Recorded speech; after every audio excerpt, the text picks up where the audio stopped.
Hello again. One of the things which I find hugely amusing is the endless angst which we observe tormenting liberals and progressives about slaves who died hundreds of years ago and about whom we can do nothing at all.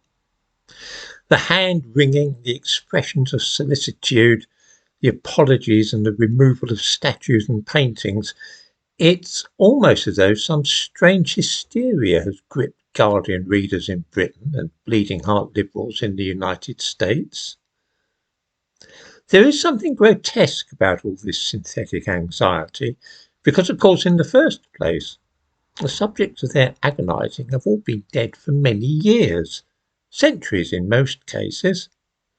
And secondly, there seems to be no appetite at all for doing anything about the situation of people who are alive right now and held as chattel slaves. That is to say, people who are owned by others as though they are cattle or dogs. The reason for this singular lack of interest is that these modern slaves are Africans who are enslaved by other Africans in Africa. This makes the whole thing a bit embarrassing because, of course, the foundation stone of the modern myth of slavery is that it was a terrible practice inflicted upon black people by those who are white. It would be awkward to draw attention to black people today who own and trade in slaves because it might raise difficult questions about the past, things such as the transatlantic slave trade.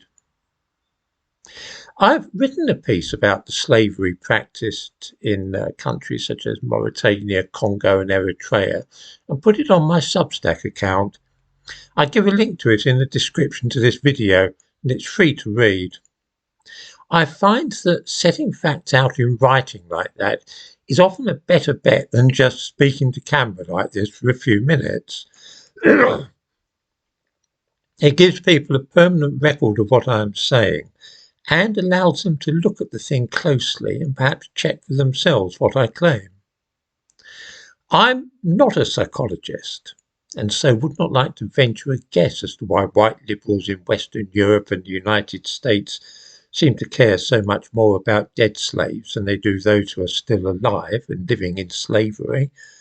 But there it is. Perhaps the simplest explanation is the most likely one, which is that the slave owners right now are black Africans, and it's considered a little unfair to hold them to the same rigorous standards of morality as we do our own 18th century ancestors.